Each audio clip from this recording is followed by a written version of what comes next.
Rail থেকে শ্রাবণী মেলা উপলক্ষে তারকেশ্বর স্টেশনের পাশে রাজস্থানী ব্যবসায়ীদের বসিয়েছে, তাই নিয়ে এলাকার তৃণমূলের বিধায়ক বিক্ষোভ দেখালেন।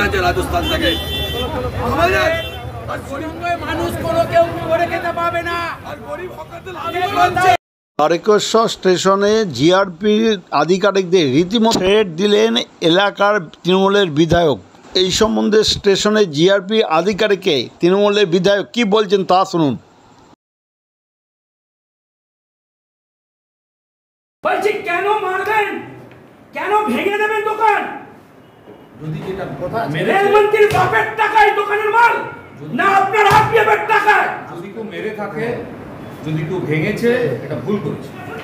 আমি কাউকে বলছি হায়ার অথরিটিকে ডেকে নিয়ে আসুন। আপনি বলছেন আমি ডিসিশন নেবার কেউ নয়, তাহলে আপনি তুলতে যাচ্ছেন কেন?